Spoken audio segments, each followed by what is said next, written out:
Oke, assalamualaikum warahmatullahi wabarakatuh. Waalaikumsalam Waalaikumsalam warahmatullahi Waalaikumsalam warahmatullahi wabarakatuh. wabarakatuh. Oke, baiklah semuanya.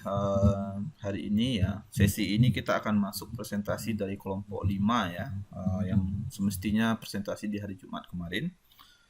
Tetapi karena saya sibuk selama 2 hari mengerjakan akreditasi sehingga kita pindahkan ke hari Sabtu ini.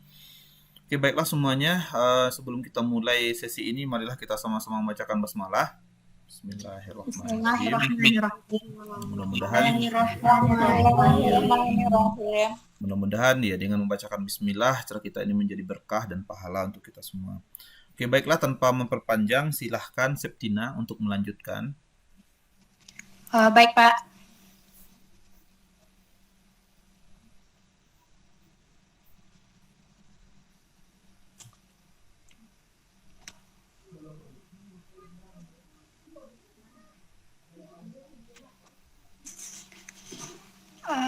Assalamualaikum warahmatullahi wabarakatuh. Saya Septina Faradila, NIM 3719016 akan menyampaikan materi saya yaitu tentang Public Relation dengan Manajemen Organisasi.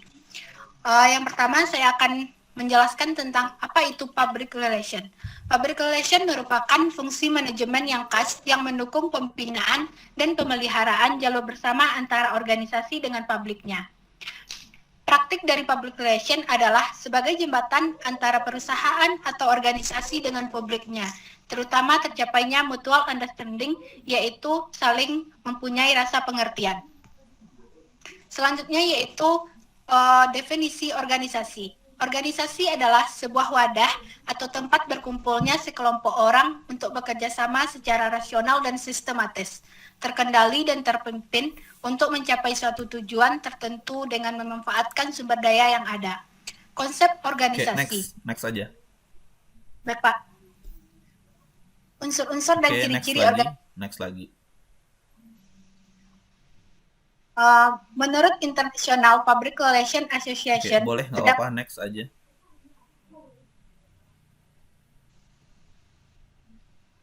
Etika public relations dalam menjalankan kedudukannya dalam organisasi.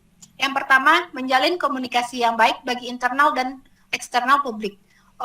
PR harus menjalin hubungan baik antara luar organisasi maupun di dalam organisasi. Yang kedua, menjaga etika keseharian dalam organisasi. Seorang PR harus mempunyai etika yang baik dalam organisasinya. Yang ketiga, menguasai teknik dan cara penanggulangan kasus-kasus sehingga dapat memberikan keputusan dan mempertimbangkan secara bijaksana. PR harus mempunyai berbagai teknik atau solusi untuk memecahkan kasus-kasus yang ada di dalam organisasi. Yang keempat, menyampaikan informasi-informasi yang penting kepada anggota dan kelompok yang berkepentingan. Seorang PR harus mempunyai wawasan sehingga jika dia mempunyai wawasan itu, ilmunya akan dibagi ke dalam kelompok atau organisasinya. Yang kelima, mengutamakan kejujuran sebagai landasan utama. Seorang PR harus mempunyai prinsip seorang yang jujur sehingga dapat dipercaya dalam organisasinya. Yang keenam, menghormati prinsip rasa hormat terhadap nilai-nilai manusia. Yang ketujuh, menyesuaikan batasan-batasan moralitas berdasarkan profesinya. Seorang PR harus mempunyai batasan-batasan dalam bekerja sesuai dengan profesinya. Yang kedelapan, menjaga kepercayaan yang telah diberikan. Seorang PR harus mempunyai rasa untuk melakukan next aja. Oke, kita yang lanjutnya aja. Selanjutnya, karakteristik dan contoh kasus dalam organisasi. Karakteristik organisasi. Yang pertama, tiap organisasi memiliki tujuan yang khas, yaitu memiliki tujuan yang ingin dicapainya dalam organisasi. Yang kedua, tiap organisasi terdiri dari orang-orang. Seseorang yang bekerja sendirian bukan suatu organisasi. Diperlukan orang supaya dapat melakukan pekerjaan yang diperlukan oleh organisasi untuk mencapai sasarannya. Yang ketiga, tiap organisasi mempunyai struktur yang tersusun. Organisasi membutuhkan struktur yang tersusun agar hubungan kerja para anggotanya diperjelas dan mereka dapat melakukan pekerjaannya dengan maksimal.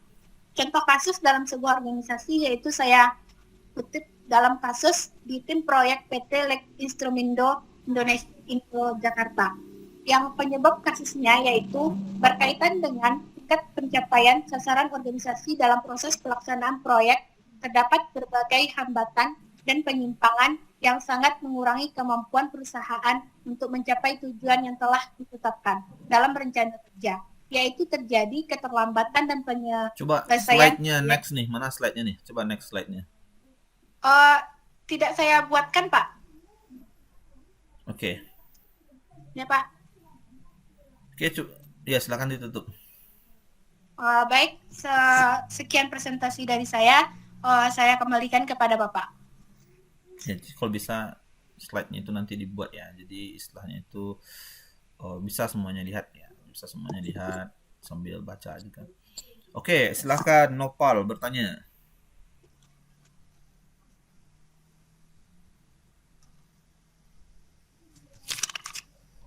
Apakah orangnya ada? Saya, Pak. Ya, Fikri Noval nih, Nopalnya Fikri Novaldo nih, ya. Baik, saya akan bertanya kepada Septina Faridila, yaitu bagaimana peran dan fungsi public relation dalam organisasi. Ya, tadi topiknya apa? Ini topiknya Public Relation dan Manajemen Organisasi, Pak. Oke. Silakan jawab. Baik, saya akan menjawab pertanyaan dari Noval. Peran dan fungsi PR dalam organisasi, yaitu fungsi utama PR adalah dalam organisasi yaitu membantu organisasi agar ia selalu punya hubungan harmonis dengan berbagai publiknya melalui kegiatan komunikasi. Konsep PR yaitu sebagai komunikasi dua arah, menekankan pentingnya pertukaran komunikasi atau saling memahami dengan penekanan pada penyelesaian organisasi. Dan jawaban saya kembali kepada Bapak. Oke, baiklah. Terima kasih atas waktunya.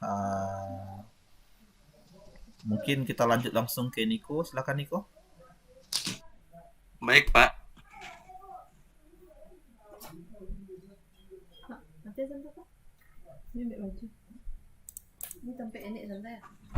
Anak-anak, Bu. Iya.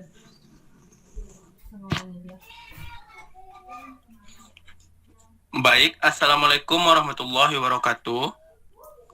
Waalaikumsalam warahmatullahi wabarakatuh. Waalaikumsalam warahmatullahi wabarakatuh. Baiklah, saya Niko Taufik Hidayat, NIM 37190008. Baiklah, di sini saya akan menjelaskan tentang public relation dan pengembangan budaya. Yang pertama, public relation. Public relation adalah seni atau ilmu pengetahuan sosial untuk menganalisis kecenderungan, memprediksi konsekuensi, menasihati para pemimpin organisasi, dan melakukan program yang terencana mengenai kegiatan-kegiatan yang melayani baik kepentingan organisasi maupun publik umum.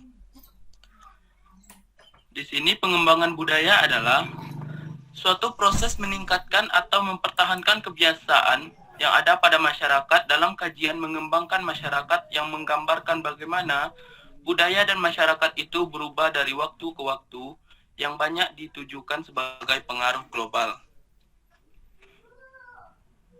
Public relation dan pengembangan budaya adalah suatu organisasi atau humas yang disebut public relation yang memiliki tujuan bersama dalam meningkatkan dan mempertahankan kebiasaan yang ada di dalam suatu masyarakat.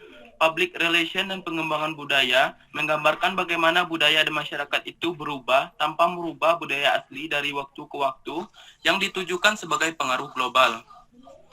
Teknik public relation. PR menggunakan teknik berikut untuk menciptakan publisitasnya, yaitu yang pertama. Oke, yang ini next aja, Niko. Pak. Selanjutnya, fungsi public relation dalam pengembangan budaya. Yang pertama, memperkuat identitas suatu daerah, meningkatkan kebanggaan suatu daerah dan kesatuan daerah. Yang selanjutnya, memperkenalkan budaya suatu daerah ke seluruh penjuru dunia. Yang ketiga, menambah daya tarik pengunjung luar terhadap keindahan dan keunikan keberagaman budaya di suatu daerah. Yang keempat, membuat citra yang positif terhadap suatu budaya di suatu daerah. Selanjutnya, strategi praktis PR. Yang pertama, pendekatan kemasyarakatan. Selanjutnya, persuasif dan edukatif. dan tanggung jawab sosial public relation, dan kerjasama dan pendekatan koordinator.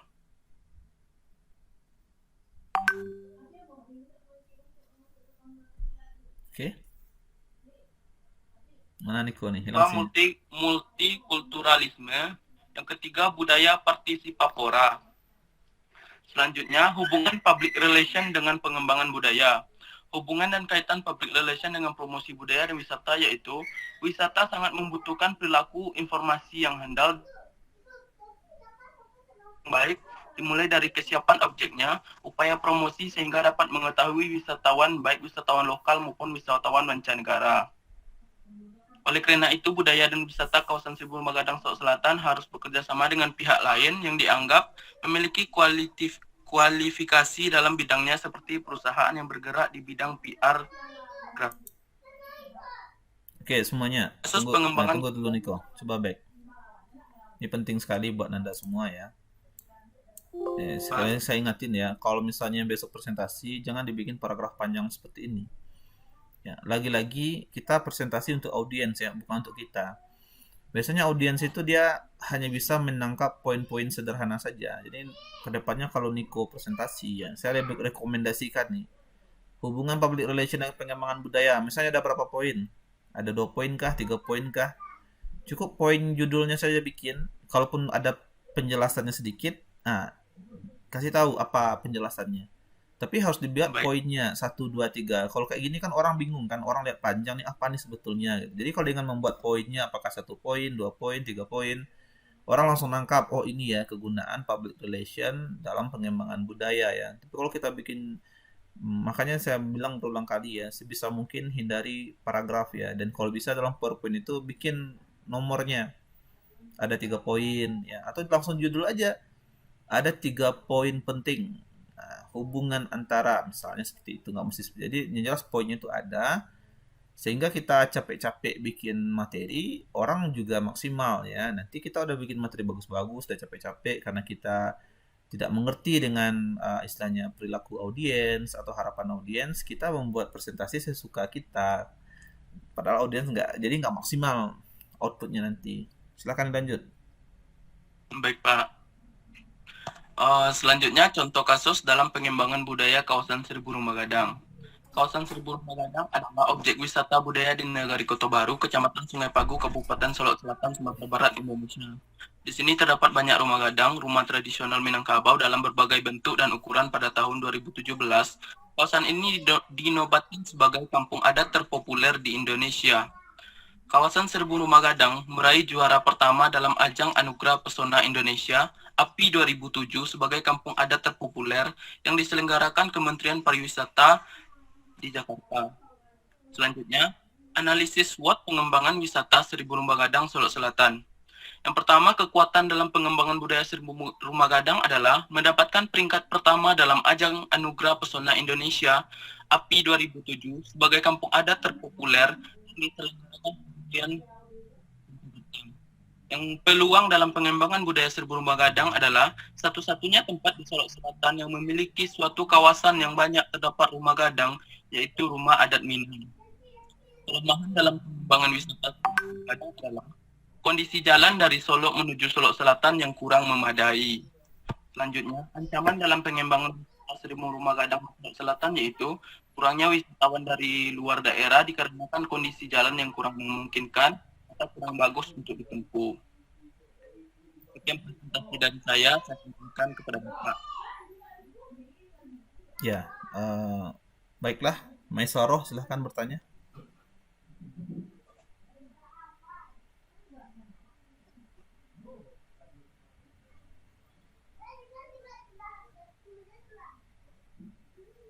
Mela, saya Maisaro akan bertanya kepada Niko Taufik Hidayat, yaitu apa kaitan antara public relation dan budaya? Saya kembalikan kepada Niko. Baik, langsung jawab Pak. Ya. Jadi, dapat dilihat dari pengertian public relation adalah jenis profesi yang biasanya mengurus segala hal yang berkaitan dengan bidang komunikasi. Dan kebudayaan adalah sistem kompleks yang mencakup pengetahuan, kepercayaan, dan kebiasaan-kebiasaan yang didapat oleh masyarakat sebagai anggota masyarakat. Jadi, hubungan public relation dengan budaya adalah, pada teori public relation, budaya menjelaskan semua aktivitas public relation akan selalu dipengaruhi budaya. Ciptanya suatu hubungan yang baik antara budaya dengan masyarakat sekitar adalah wujud dari keberhasilan public relation dalam menjalankan perannya dan mengoptimalkan fungsinya di bidang kebudayaan. Sehingga disitulah timbul peran PR dalam mempromosikan budaya tersebut, sehingga hubungan antara budaya dengan PR sangat erat. Sekian jawaban dari pertanyaan masyarakat. Oke, silakan tutup. Baik, itulah hasil presentasi dari saya. Jika ada salah, saya mohon maaf. Saya akhiri dengan Assalamualaikum warahmatullahi wabarakatuh. Waalaikumsalam. Ya memang 1.000 jumlahnya, Niko, rumah gadang di sana. Mungkin nggak sampai 1.000, Pak, tapi di rumah gadang di sana ratusan mungkin, Pak. Ratusan ya. Tapi kawasan 1.000 rumah gadang yang terkenal dari dulunya, Pak. Sama kayak di dekat Ngarai itu Janjang 1.000 kan. Pas dihitung-hitung cuman berapa lah, 600 atau berapa tuh gitu kan. Ya kan? Ya kira-kira seperti itu, Pak. Itu kan istilahnya aja ya. Istilahnya artinya itu memang dalam jumlah banyak ya.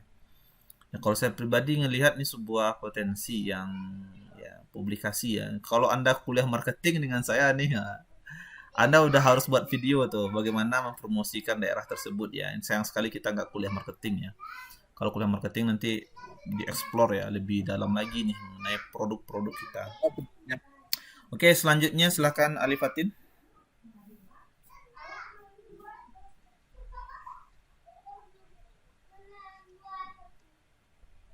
Ali Fatin? Iya, Pak.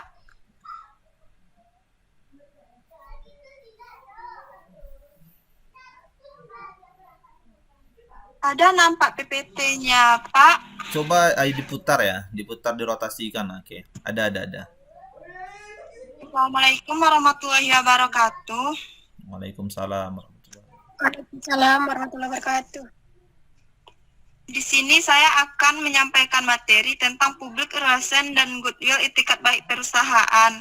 Menurut definisi yang dirumuskan oleh IPR, Institut Public Relation adalah praktek humas yang dilangsungkan secara terencana dan berkesinambungan terus-menerus dalam rangka menciptakan dan mempertahankan niat baik goodwill, serta sikap-sikap yang saling pengertian dan bersifat timbal balik antara suatu organisasi atau perusahaan dengan segenap kelayaknya. Menurut Bertrand, public relation adalah fungsi manajemen di mana manajemen mengevaluasi perilaku masyarakat, mengidentifikasi dan mencari tahu minat masyarakat, kemudian menyusun program dan melaksanakannya untuk menciptakan pengertian di masyarakat. Dari beberapa pengertian dapat disimpulkan public relation adalah fungsi manajemen yang bertujuan untuk menjalin saling pengertian antara perusahaan dan publik melalui teknik komunikasi yang baik. Praktek public relation pada prinsipnya adalah merupakan suatu kegiatan yang terencana dan suatu usaha yang terus-menerus untuk dapat memantapkan dan mengembalikan itikat baik atau goodwill dan pengertian yang timbal balik mutual understanding antara suatu organisasi dengan masyarakat.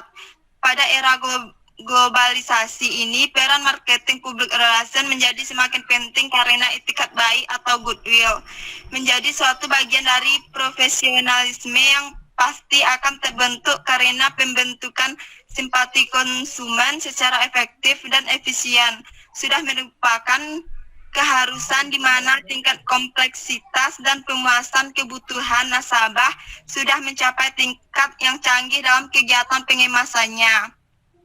Citra perusahaan yang baik akan membuat keuntungan kompetitif bagi perusahaan. Keuntungan tersebut antara lain meningkatkan penjualan, mendukung pengembangan produk baru, memperkuat relasi keuangan, membuat harmoni hubungan dengan karyawan, mendukung program rekrutmen, dan membantu mengatasi krisis, membentuk goodwill dan kerjasama. Pada tahap ini tujuan public relation sudah pada tahap tindakan nyata, artinya sudah mencipta jalinan kerjasama dalam bentuk perilaku tertentu yang mendukung keberhasilan perusahaan.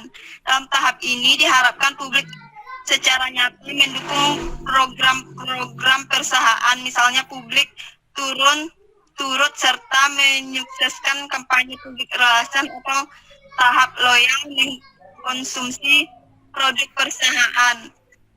Goodwill dan kerjasama dapat terwujud karena ada inisiatif yang dilakukan berulang-ulang oleh public relation perusahaan untuk menanamkan saling pengertian dan kepercayaan kepada publiknya. Kemudian diikuti tindakan nyata perusahaan untuk komitmen mewujudkan kepentingan publik. Dalam konteks employer relation, misalnya kerjasama ini nampak jika perusahaan peduli terhadap kesejahteraan karyawan, memberikan gaji layak, bonus, penghargaan terhadap prestasi atau sistem promosi yang jelas. Sedangkan karyawan memberikan timbal balik berupa disiplin, motivasi, dan produktivitas kerja yang tinggi. Dari pemaparan di atas dapat ditarik kesimpulan bahwa public relation memerlukan kegiatan yang bertujuan mengkomunikasikan 5W tambah 1H. Sekian presentasi dari saya kembalikan kepada Bapak. Oke, silahkan siapa lagi ya? Coba Endang, silakan tanya Endang. Baiklah, saya akan bertanya kepada Ali Fatin, yaitu kenapa pada organisasi perusahaan memerlukan adanya PR dan apa hubungan PR dengan goodwill perusahaan? Sekian dari saya kembali kepada Ali Fatin. Public relation dalam perusahaan akan membantu membangun hubungan yang baik dengan media massa, memberi respon terhadap ketertarikan publik terhadap perusahaan, dan melakukan publisitas untuk meningkatkan brand positif dengan cara bekerja sama. Hubungan PR dan goodwill yaitu antara pelanggan dan PR harus mampu menumbuhkan dan mengembangkan goodwill-nya agar dapat bekerja sama dan saling menguntungkan satu sama lainnya. Sekian saya kembalikan kepada Bapak. Goodwill itu apa, Ali Fatin? Itikat baik, Pak. Ya, jadi apa hubungan goodwill ya dengan PR ya? Memang PR ini pembawa pesan ya. Tujuan goodwill ya. Goodwill-nya artinya apa? Artinya gini, organisasi kita itu tidak bisa berdiri sendiri. Dia pasti akan berhubungan dengan organisasi-organisasi lainnya. Jadi memang PR ini tujuannya itu bagaimana kita membuka jalannya itu ya. Misalnya kita datang ke sebuah organisasi yang sebelumnya kita nggak pernah kenal. Tidak ada satupun pihak di tempat kita yang kenal dengan satupun pihak di sana misalnya kan. Nah jadi ketika kita datang dengan niat baik ya, goodwill kita atau mutual tadi ada juga mutual understanding, mutual benefit gitu kan. Nah kemampuan PR yang dibutuhkan ya. Jadi bagaimana orang yang baru pertama ketemu dengan kita ya bisa memahami apa goodwill yang ingin kita berikan ya. Oke, baiklah, nih presentasinya cukup bagus. Kita lanjut. Silakan tutup dulu, Ali Fatin. Sekian presentasi dari saya. Assalamualaikum warahmatullahi wabarakatuh. Waalaikumsalam warahmatullahi wabarakatuh. Selanjutnya silakan Dewi Putri. Ya, Pak.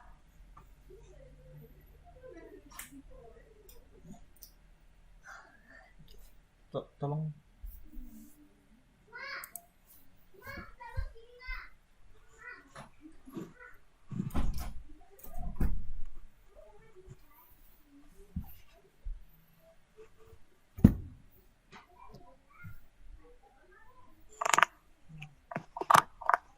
Baiklah, Assalamualaikum warahmatullahi wabarakatuh.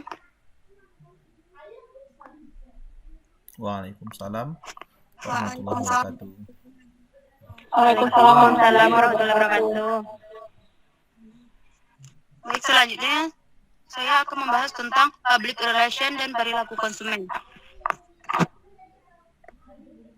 Public relation adalah upaya terencana dan berkelanjutan untuk membangun dan memelihara niat baik dan kesalahpahaman antara si dan public relation itu membina hubungan ke dalam atau publik internal. Ini maksud dengan publik internal adalah publik yang menjadi bagian dari unit atau badan atau perusahaan atau organisasi itu sendiri. Yang kedua, membina hubungan keluar atau publik internal. Yang dimaksud publik internal adalah eksternal adalah publik umum atau masyarakat mengusahakan tumbuhnya sikap dan gambaran publik yang positif terhadap lembaga yang diwakilinya. Selanjutnya, fungsi public relation yaitu dapat menjaga nama baik perusahaan atau organisasi. Yang kedua, dapat mempersuasif stakeholder atau khususnya eksternal. Selanjutnya, dapat berkomunikasi secara dua arah dan dapat menunjang aktivitas utama manajemen untuk dapat mencapai suatu tujuan, baik itu public relation ataupun untuk tujuan perusahaan atau organisasi. Apa itu perilaku konsumen?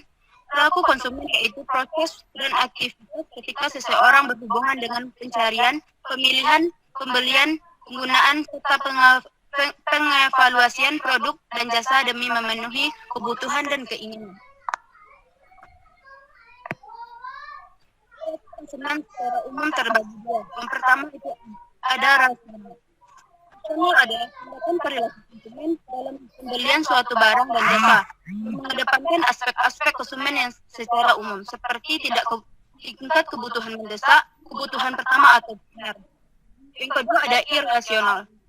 Irasional yaitu perilaku konsumen yang mudah terbujuk oleh iming-iming diskon atau marketing dari suatu produk tanpa mengedepankan aspek kebutuhan dan kepentingan. Selanjutnya, faktor-faktor yang mempengaruhi perilaku konsumen. Yang pertama itu ada faktor pribadi, seperti situasi ekonomi, gaya hidup, dan umur sekaligus siklus hidup. Yang kedua itu faktor psikologis, yaitu seperti motivasi, persepsi, sikap, dan keyakinan. Yang ketiga itu faktor sosial, seperti keluarga, pola sosial, dan budaya. Pentingnya mempelajari perilaku konsumen bagi perusahaan adalah memungkinkan perusahaan memahami dengan tepat kebutuhan dan keinginan pelanggannya, sehingga dapat membantunya untuk memuaskan pelanggan. Hubungan public relation dengan perilaku konsumen. PR dituntut untuk fasih berhubungan langsung dengan konsumen, karena konsumen membutuhkan juru bicara perusahaan yang mengerti kebutuhan mereka dan sekaligus merespon keluhan mereka secepat mungkin. Kegiatan PR dalam rangka mengatur dan melihara hubungan baik dengan masyarakat atau publik umum, sehingga produk dan atau perusahaan kita dapat menjadi perhatiannya, sehingga masyarakat atau publik umum tersebut dapat menjadi konsumen atau langganan kita. Kegiatan PR sebagai penghubung antara perusahaan dengan pihak lain untuk mengadakan jual beli, kesepakatan, dan juga kerjasama saling menguntungkan. Sekian presentasi dari saya. Kasusnya. Bacakan. Selanjutnya contoh kasus dari perilaku konsumen. Ada itu saya kutip dari pengaruh atribut toko terhadap perilaku konsumen dalam berbelanja di Bentar di Payana Swalayan Blitar Nanang Fikzul Azizi. Di mana Bentar di Payana Swalayan adalah salah satu swalayan yang cukup ramai diminati para konsumen yang berbelanja karena memiliki atribut toko yang cukup lengkap. Atribut toko ada pada sebuah toko. Ma'ruf menyebutkan atribut-atribut yang menjadi alasan dalam memilih tempat berbelanja meliputi seperti belanja bulanan secara one stop shopping sekaligus rekreatif, harga, banyak pilihan barang, mudah dicapai dari rumah, area parkir yang luas, produk yang diinginkan tersedia, jam buka yang luas, fasilitas coffee shop, pengalaman berbelanja atau style dari gerai, dan kedekatan gerai dengan lainnya. Saya kembalikan kepada Bapak. Oke. Ya sebetulnya contohnya kurang ini ya, kurang dapat maksudnya. Jadi sebetulnya apa peran PR ya dengan perilaku konsumen ya. Jadi tadi ada yang bagus di depan itu yang menjelaskan mengenai ya, setelah tutup slide-nya ya. Yang sifat konsumen yang rasional dan irasional. Jadi sebetulnya salah satu tugas PR, memang sebetulnya kalau ke konsumen memang lebih cenderung arahnya itu kan marketing ya, pemasaran ya. Tapi PR juga ikut membantu ya. Jadi sebagai seorang marketing ya, manajemen marketing itu kita harus bisa bagaimana kita itu membuat konsumen itu supaya berpikir nggak rasional gitu kan, nggak rasional ya. Karena keputusan-keputusan itu banyak diambil yang nggak rasional. Contoh misalnya, ini ada keputusan rasional dan nggak rasional ya, saya jelasin dikit. Misalnya anggaplah Anda semua, terutama yang perempuan lah ya, udah kerja misalnya. Anda kerja 1 bulan, lalu Anda dapat gaji sekitar 2 juta misalnya. Itu kan gaji standar ya, standar untuk fresh graduate ya, 2 juta atau 2,5 ya. Atau 3 juta lah. Anda dapat uang 3 juta ya. Lalu tiba-tiba Anda buka Shopee ya. Ada tas ya. Tas yang lumayan Anda suka, harga 1 juta. Dan ternyata dia diskon 50%. Otomatis tas yang 1 juta ini harganya jadi 500.000. Lalu Anda beli tas itu Anda nggak rasional itu. Kenapa dibilang nggak rasional? Karena dalam bulan itu dengan uang yang anggaplah 2,5 juta, itu sebetulnya Anda nggak punya uang untuk beli tas itu ya, tapi akhirnya Anda beli tas itu. Nah itulah kalau misalnya Anda mikir, oh ini bulan ini kalau saya mau hidup, saya mesti beli ini, kan udah ada tuh alokasi uang-uangnya. Itu baru kita berpikir rasional. Oh saya mau beli tas itu, terus pikir kan, oh ya gitu kan, nggak bisa saya beli nih karena saya ada keperluan ini. Itu baru kita berpikir rasional. Tetapi terkadang dalam marketing, aspek marketing itu bagaimana manajer pemasaran itu selalu ngajak-ngajak kita sehingga kita nggak berpikir rasional dan kita beli. Terkadang kita ngutang dulu gitu kan. Jadi aspek rasional itu yang disentuh itu biasanya aspek emosi, aspek perasaan ya. Apa?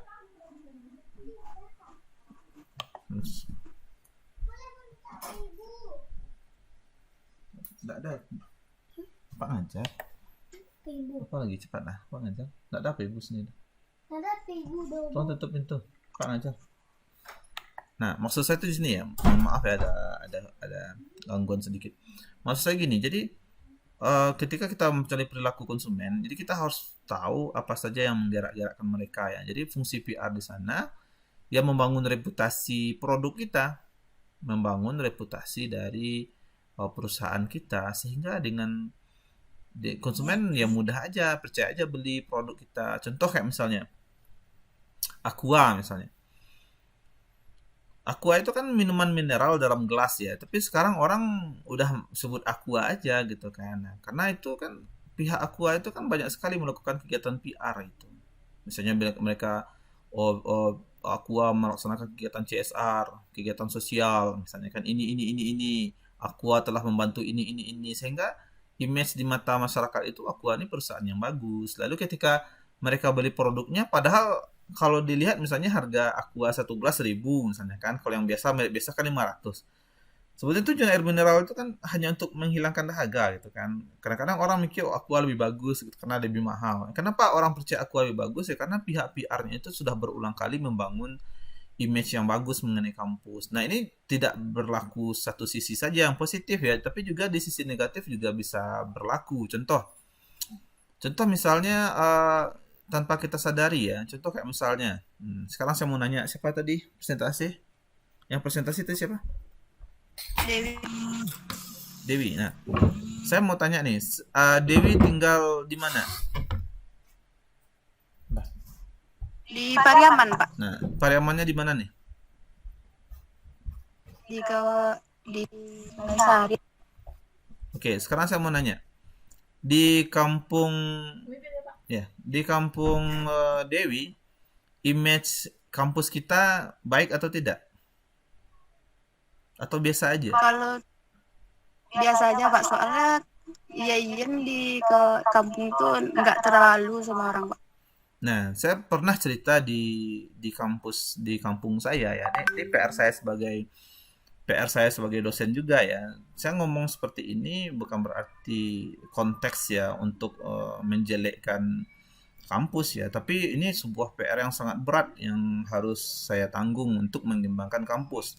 Termasuk Ananda juga ya, sebentar lagi Ananda itu mau tamat kuliah kan.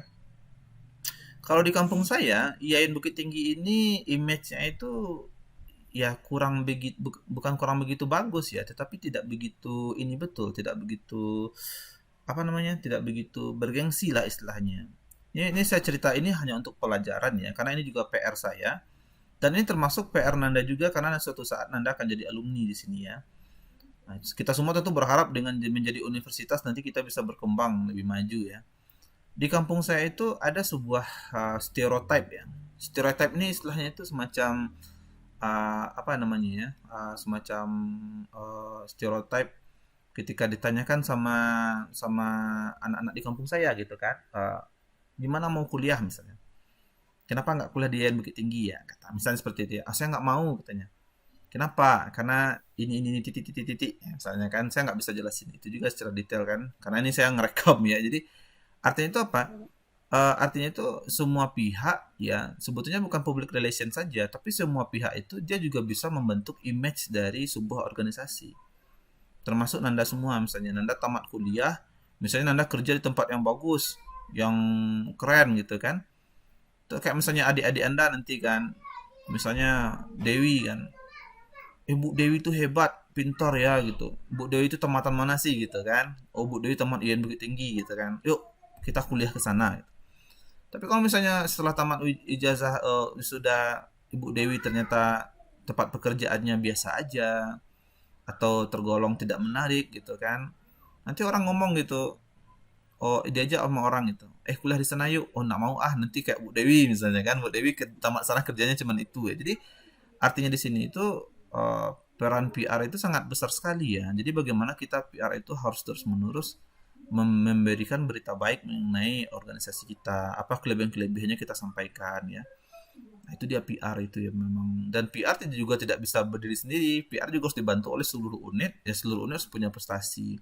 Sama juga kayak Nanda semua ya. Bapak juga berharap nanti semua sukses Nanda itu. Jadi sehingga semua orang itu percaya gitu kan. IAIN Bukit Tinggi itu bisa istilahnya tuh bisa menghasilkan lulusan-lulusan yang berkompeten gitu. Makanya di kelas itu Bapak paksa ya, ayo bikin tugas.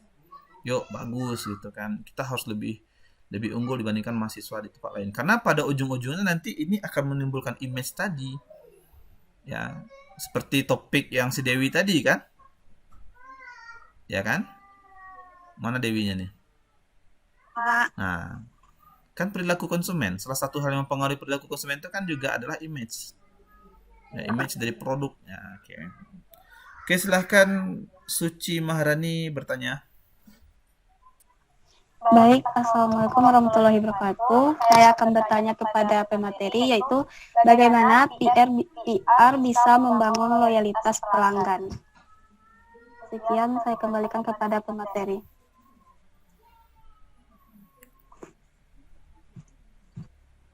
Baiklah, saya akan mencoba menjawab pertanyaan dari Suci. Itu apa PR bisa membangun loyalitas pelanggan? Yaitu tentu saja bisa karena kita lihat dari segi peran PR yang mana sangat erat kaitannya dengan pembentukan persepsi pelanggan. Karena pada dasarnya konsumen saat membeli perlu kenyamanan suasana, tempat, dan kenyamanan lainnya, sehingga pelanggan merasa puas dan pada akhirnya tercipta loyalitas pelanggan yang akan diberikan kepada perusahaan tersebut. Saya kembalikan kepada Cici. Oke, terima kasih ya. Nah, langsung aja. Silahkan ditutup, Dewi. Sekian presentasi dari saya. Wassalamualaikum warahmatullahi wabarakatuh. Oke. Waalaikumsalam warahmatullahi wabarakatuh. Silahkan Suci, lanjutkan. Waalaikumsalam wabarakatuh.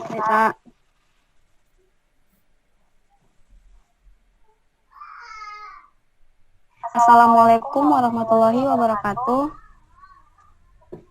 Waalaikumsalam warahmatullahi Waalaikumsalam warahmatullahi wabarakatuh. Baiklah, saya Suci Maharani, NIM 3719031, NDS 5A. Yaitu akan mempresentasikan tentang public relation dan pengelolaan manajemen isu. Public relation adalah seni menciptakan pengertian publik yang lebih baik sehingga dapat memperdalam kepercayaan publik terhadap suatu individu atau organisasi. Sebagai sebuah profesi, seorang public relation bertanggung jawab untuk memberikan informasi, mendidik, meyakinkan, meraih simpati, dan membangkitkan ketertarikan masyarakat akan sesuatu atau membuat masyarakat mengerti dan menerima sebuah situasi. Kegiatan humas akan menentukan reposisi organisasi, memulihkan citra dan reputasi untuk membangun kredibilitas baru. Pengelolaan manajemen isu. Isu juga merupakan suatu kesenjangan atau gap antara praktik korporat dengan harapan-harapan stakeholder. Jika isu tidak dikelola dengan baik, tak menutup kemungkinan akan meledak menjadi krisis dan terbuka ke publik. Oleh karena itu, manajemen isu sangat penting dilakukan oleh PR. Manajemen isu merupakan alat yang dapat digunakan untuk mengidentifikasi, menganalisis, dan mengelola berbagai isu yang muncul ke permukaan. Hubungan PR dengan manajemen isu.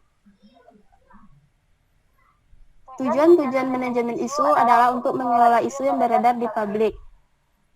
Manajemen isu sebagai sebuah alat yang dapat digunakan oleh perusahaan untuk mengidentifikasi, menganalisis, dan mengelola berbagai isu yang muncul ke permukaan serta bereaksi terhadap berbagai isu-isu tersebut sebelum isu-isu tersebut diketahui oleh masyarakat luas. Manajemen isu merupakan keahlian seorang public relation. Ada beberapa tujuan dalam manajemen isu yang berhubungan erat dengan praktisi public relation, yaitu sebagai berikut. Yang pertama, untuk memahami isu, maka public relation harus dapat memahami motif publik yang memunculkan isu. Yang kedua, untuk memonitor situasi, mendengarkan kritik dan saran. Yang ketiga, untuk menentukan posisi isu dan memahami isu yang berkembang. Para pakar public relation mengartikan manajemen isu sebagai fungsi manajemen yang mengevaluasi sikap masyarakat, baik internal maupun eksternal, mengidentifikasi hal-hal atau masalah yang patut dikhawatirkan dan melakukan usaha-usaha ke arah perbaikan. Sekian presentasi dari saya kembalikan kepada Bapak. Oke, silahkan Niko bertanya.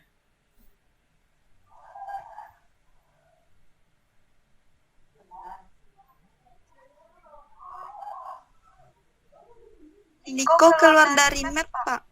Oh, keluar. Coba si Septina.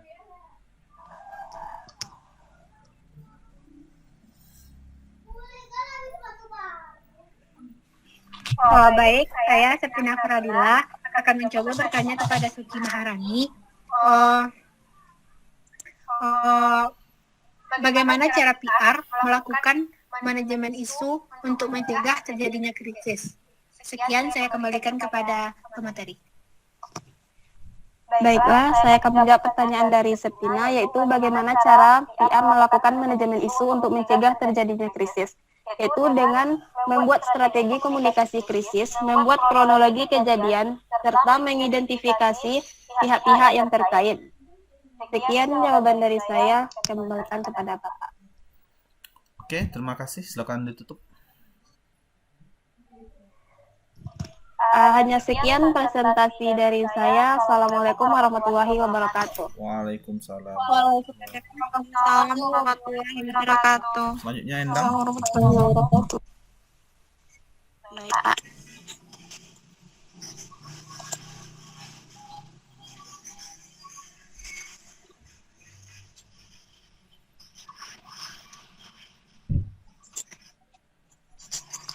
Assalamualaikum warahmatullahi wabarakatuh. Waalaikumsalam warahmatullahi wabarakatuh. Baiklah, saya akan mempresentasikan tentang public relation dan kepemimpinan manajer. Pengertian public relation. Public relation yaitu suatu aktivitas yang dilakukan dengan cara menjalin hubungan dalam bentuk komunikasi antara organisasi dengan keseluruhan publik, baik internal maupun eksternal. Tujuan public relation. Yang pertama, memberikan dan menerima informasi kepada publik. Yang kedua, mewujudkan kerjasama yang baik dengan publik. Yang ketiga, membuat kesepakatan antar kelembagaan atau perusahaan. Yang keempat, mewujudkan saling pengertian antar kelembagaan perusahaan. Selanjutnya, fungsi public relation. Membina hubungan dengan baik dan harmonis dengan publik melalui komunikasi dua arah, sehingga apabila masalah maka mampu menyelesaikan masalah-masalah perusahaan atau organisasi. Tugas public relation yaitu ikut serta dalam aktivitas manajemen perusahaan atau organisasi yang berorientasi pada kepentingan publik, mengamati aktivitas dan respon masyarakat terhadap suatu agenda kebijakan perusahaan, serta menyambangi penyampaian informasi. Peran public relation. Yang pertama, membantu menetapkan serta memelihara garis komunikasi. Yang kedua, memecahkan masalah-masalah manajemen. Yang ketiga, membantu para manajer untuk mengambil keputusan yang efektif. Yang keempat, memberi peringatan dini kepada para manajer untuk mengantisipasi setiap kecenderungan. 5. Menggunakan riset dan teknik-teknik komunikasi sebagai sarana utama. Kepemimpinan merupakan rangkaian kegiatan penataan berupa kemampuan mempengaruhi perilaku orang lain dalam situasi tertentu untuk menentukan tujuan yang telah tercapai. 4. Dasar kepemimpinan. Yang pertama, tinggi dukungan dan rendah pengarah. Kedua, rendah dukungan. Boleh next saja. Next saja. Manajer. Seorang manajer. Next. Oke. Next. Hubungan public relation dan kepemimpinan manajer.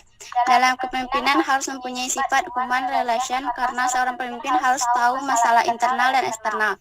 Seorang pemimpin harus mempunyai kepribadian yang ramah dan berkomunikasi yang baik kepada karyawan.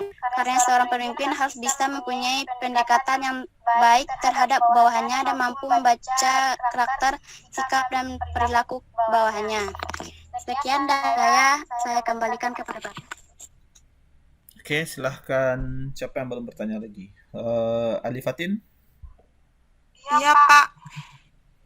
Baiklah, saya akan bertanya kepada pemateri, bagaimana pengaruh PR dengan kepemimpinan manajer dalam sebuah perusahaan? Baiklah, dalam kepemimpinan harus mempunyai sifat human relation karena seorang pemimpin harus tahu masalah internal dan eksternal. Seorang pemimpin harus mempunyai kepribadian yang ramah dan berkomunikasi yang baik kepada karyawan karena seorang pemimpin harus bisa mempunyai pendekatan yang baik terhadap bawahannya. Jadi, pengaruh PR dengan kepemimpinan manajer sangat penting bagi perusahaan untuk menciptakan citra yang baik dan terbangunnya supaya saling mendukung dalam mencapai tujuan. Sekian dari saya. Oke, baiklah. Silakan tutup. Baiklah, sekian dari presentasi dari saya. Saya sudahi. Assalamualaikum warahmatullahi wabarakatuh. Waalaikumsalam warahmatullahi wabarakatuh. Jadi, saya akan tambahkan sedikit ya. Human relation dan public relation ya. Public relation dan kepemimpinan. Memang benar ya, artinya itu seorang pemimpin itu dia harus mempunyai skill public relation ya. Seorang pemimpin itu dia harus bisa membangun ya hubungan dengan orang lain, dengan perusahaan-perusahaan lain ya. Karena dalam beberapa hal ada beberapa hubungan itu tidak bisa dilaksanakan oleh orang lain, harus oleh pemimpinnya. Misalnya kerjasama antar organisasi, misalnya kerjasama antar perusahaan ya, mau tidak mau pimpinannya harus bisa ya membuka hubungan baik, walaupun tim PR ada tapi dia harus juga bisa membangun relasi. Nah, human relationnya apa? Adalah kemampuan untuk bisa berkomunikasi dengan orang lain, dengan manusia. Jadi kalau misalnya Nanda ingin mencapai puncak tertinggi di tempat kerjaan Nanda, nanti Nanda harus bisa berhubungan baik dengan orang lain, harus bisa membangun relasi, harus mengerti bagaimana kemauan orang lain, kebutuhan orang lain ya. Oke, topiknya cukup bagus. Selanjutnya silahkan Maisarah. Baik, Pak.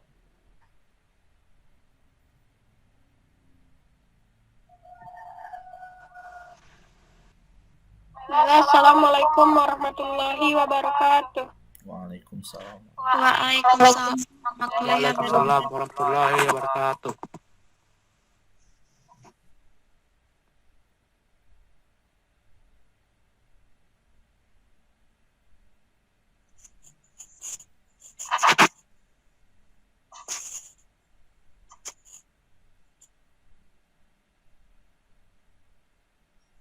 Baiklah, saya Mesarah, NIM 37190004 akan mempresentasikan materi saya yaitu tentang public relation dan strategi promosi.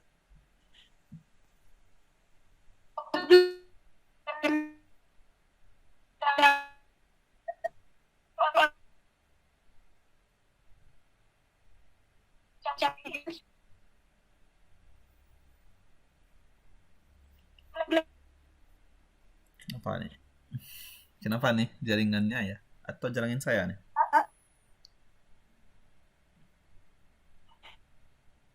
Gimana? Yang lain bisa dengar presentasi Mesarah? Jaringan Sarum masalah.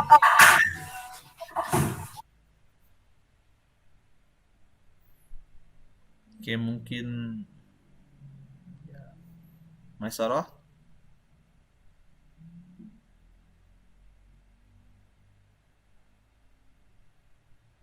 Oke, kita tunggu saja. Atau gimana ini?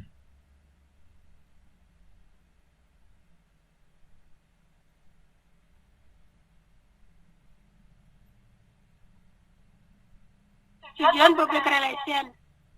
Ada kedengaran, Pak? Hilang tadi sinyalnya. Lanjutlah. Iya, Pak. Tujuan public relation yaitu menciptakan citra yang baik, memelihara citra yang baik, meningkatkan citra yang baik, dan memperbaiki citra jika citra organisasi kita menurun atau rusak.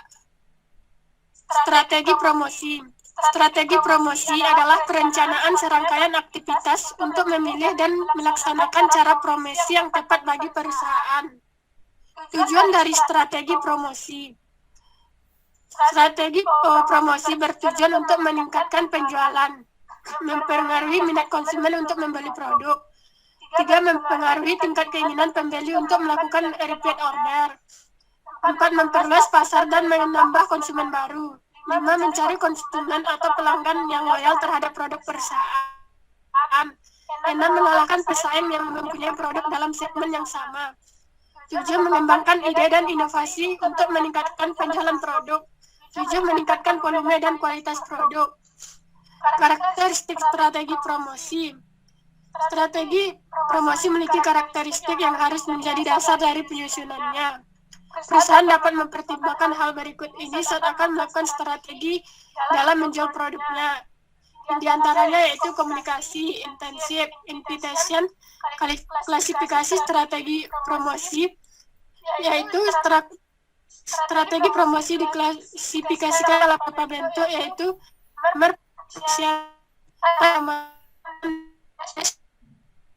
Oke, Mas Soroh. Kita tanya jawab aja dulu, nggak apa-apa. Tutup aja. Dengan dunia pemasaran.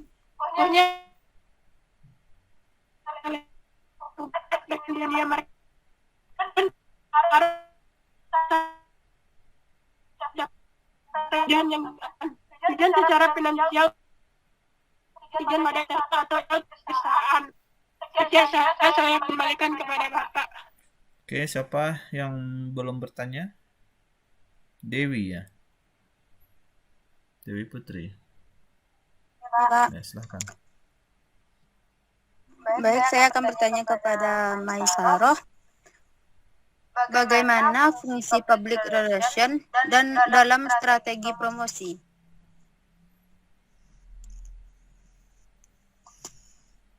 Baiklah, saya akan menjawab pertanyaan dari Dewi Putri Sapari yang pertanyaannya bagaimana kaitan public relation dalam strategi promosi.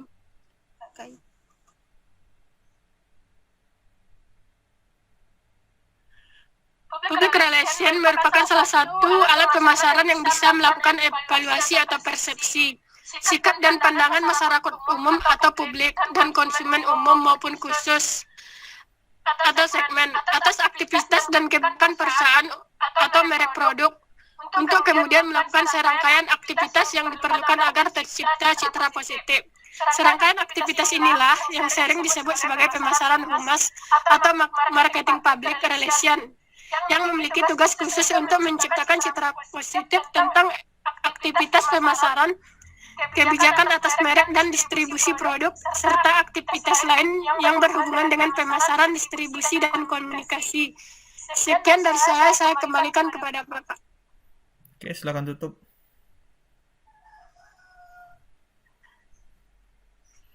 Oke, lanjut. Fikri, Valdo. Ya.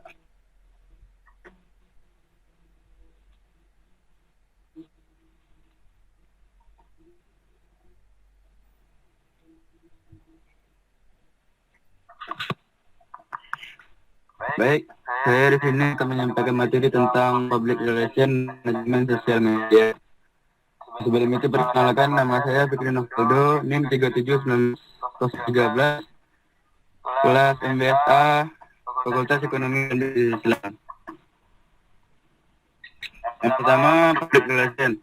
Public relation adalah bentuk komunikasi yang terencana, baik itu ke dalam maupun keluar, antara suatu organisasi dengan semua layaknya dalam rangka mencapai tujuan-tujuan spesifik yang berlandaskan pada saling pengertian.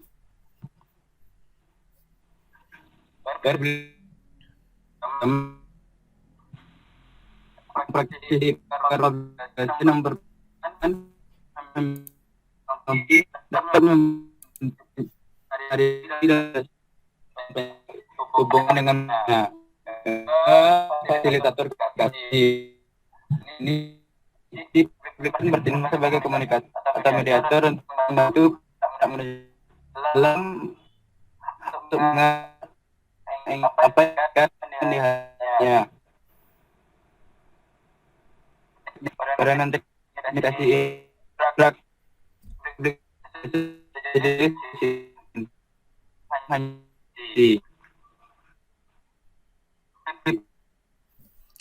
Ini jaringannya bermasalah ya atau saya? Jaringannya jaringan nopal, Pak. Oke. Oke, langsung kita tanya jawab aja. Silahkan siapa? Niko ya, silahkan bertanya Niko.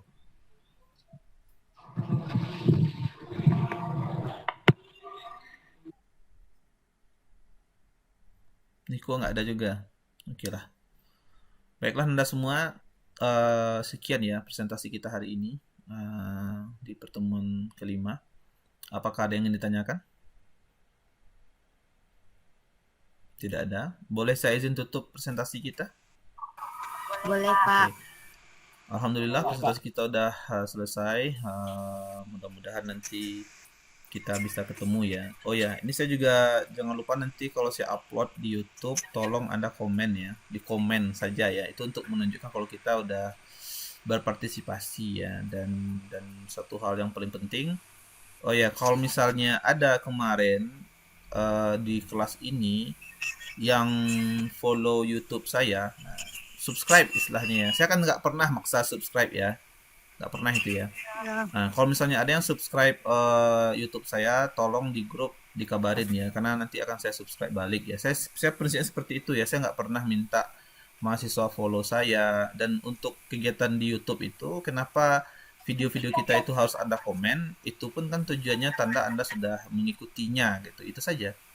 Ya kalau misalnya nanti sama juga kayak Instagram, saya juga bilang kan, tolong yang follow Instagram saya harus follow balik ya, karena ya itu mutual ya, saling ya. Begitu juga di YouTube, kalau misalnya ada yang follow YouTube saya, karena tugas kita kan upload di YouTube nih. Kalau ada yang follow YouTube saya, tolong kabari di grup, nanti saya follow balik ya. Oke Anda semua, sebelum menutup materi kita, marilah kita sama-sama membacakan hamdalah. Alhamdulillahirrahmanirrahim. Oke, Bapak izin tutup materi kita. Boleh ya? Ya, Pak. Nah, selamat liburan ya. Nanti di grup Bapak update nilai kita ya. Assalamualaikum warahmatullahi wabarakatuh. Waalaikumsalam warahmatullahi wabarakatuh.